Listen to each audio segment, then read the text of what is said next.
She wants us to help her die. You have to say it.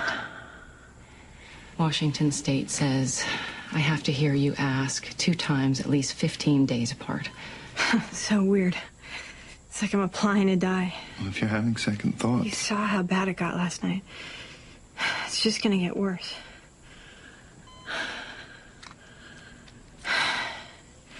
I would like to end my life through physician-assisted suicide.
Euthanasia means it's a killing through parang merciful killing, because there's a burden usually to the patient or to the person or to the animal na naghihirap, or to the relatives. The patient cannot decide for himself or herself, so the relatives are the one who decides, so if they're going to kill or not.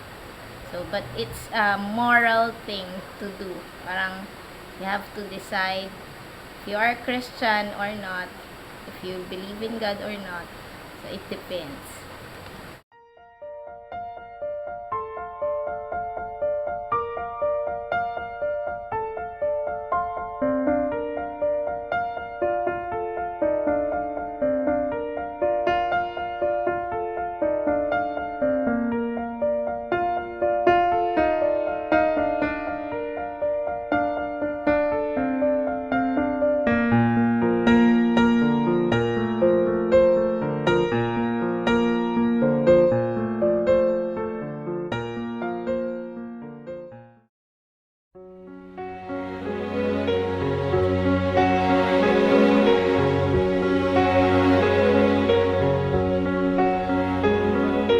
Open my eyes, I try to see, but I'm blinded by the white light.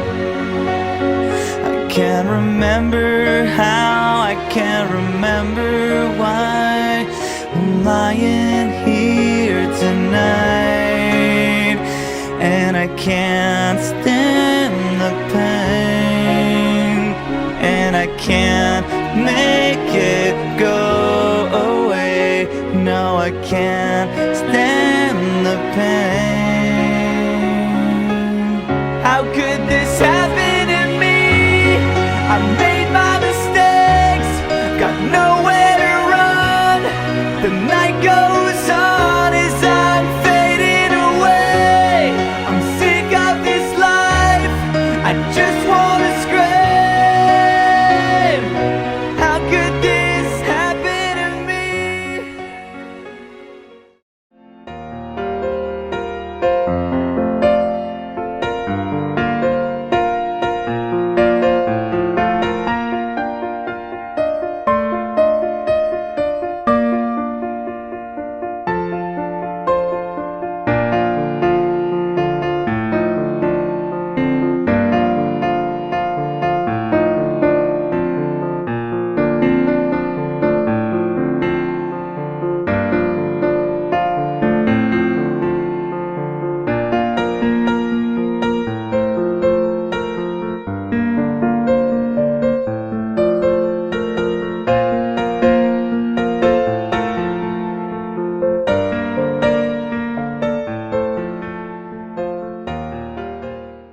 Dr. Jack Kevorkian has helped end the lives of 28 painfully ill people. He has been tried and acquitted 3 times of assisting suicide, most recently last week. I was sitting in my office minding my own business the other day when the producer of 60 Minutes called and asked if I'd go to Detroit and talk to Dr. Kevorkian. I couldn't figure out why he wanted me to do it. I mean, all I have is a bad cold. Turns out Kevorkian agreed to the interview if I'd ask the questions. So that's what I did. I talked with Dr. Kevorkian and his lawyer, Jeffrey Feiger. Is there a good way of dying naturally? I don't know. I think there is. I think most people would pick sudden heart attack. And in sleep. Right, they would pick sudden heart attack and sleep. We assume that's the best way to die. Of course, you never know. You're too young to get in on this conversation, Jeff. I understand. I think I'll call you Mr. Feiger, if I may. You can call me Jeff. When do you decide that this person probably would be best to go? Well, actually, the patient decides when it's best to go. But is he or she a good judge? Only on what he or she wants. As a medical doctor, it is my duty to evaluate the situation with as much data as I can gather and as much expertise as I have and as much experience as I have to determine whether or not the wish of the patient is medically justified. The two must then coincide, the wish of the patient and the medical justification. What is the legal aspect to this? Does he tell you what he's going to do? No, not in advance. You're just saying that because you don't want to be... Maybe. But I don't think he's committed any crime. He's just doing something that's right. And everybody instinctively understands it. That's why we're winning. This isn't something that we have to teach people a lot about. They understand that government has no business telling you when you have to, how much you have to suffer before you die. How do you feel about what the Eskimos do? Is that a good idea? Well, no, that's brutal. Putting on older That's men brutal. and women out on ice floes. We're doing the same thing by letting them starve and thirst to death in hospitals. The Germans did that in the concentration camps. Our Supreme Court has validated... That happens in hospitals, you think? You sure does. It's legal. And the Supreme Court of the United States, our august Supreme Court, has validated the Nazi method of execution in concentration camps, starving them to death. Now, what are you saying? Please, what are they doing in hospitals that you... They take away their feeding and water when they're in coma and let them die. I mean, you're validating what the Nazis did in concentration camps. And what but you do not approve of that? Absolutely not. That's brutal. That is inhumane. Would you approve of that when you say a person should be allowed to die? Inject them quickly and painlessly. Not let them wither away and starve to death. That is inconceivable. It's unspeakable. But our Supreme Court has said, that is nice. It's ethical.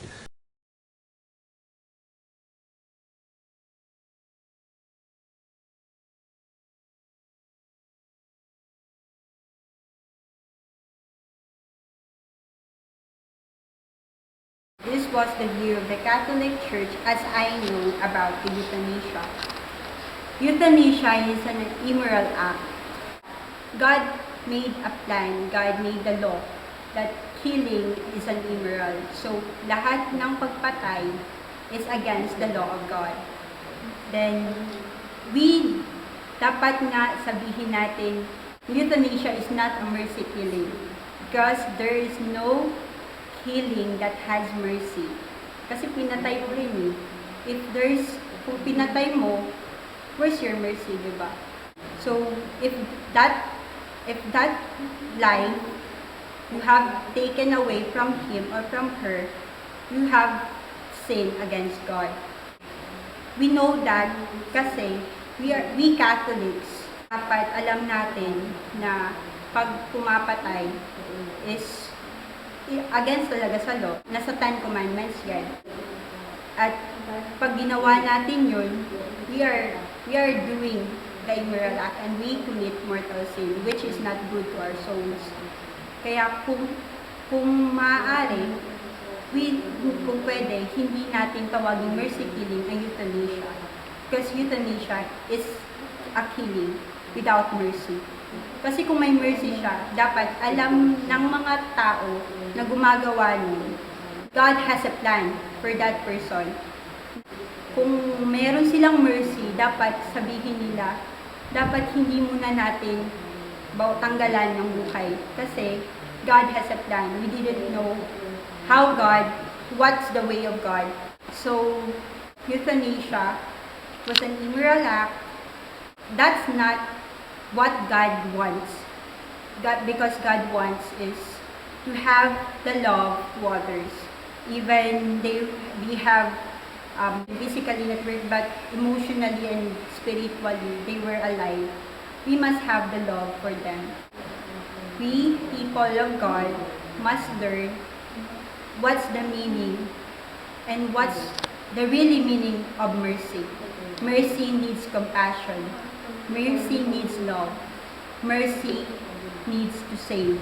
So, if we have the mercy to those people na nakaraya na nga, tatanggalan pa natin ang buhay, where's the mercy, right? Mercy killing is not a mercy killing. So, as I recommend to those people that thinking that euthanasia is a mercy killing, I will tell to all of you that mercy killing is not good. Mercy killing is not a mercy killing. Mercy killing is killing a person who God has given life to those people who need.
You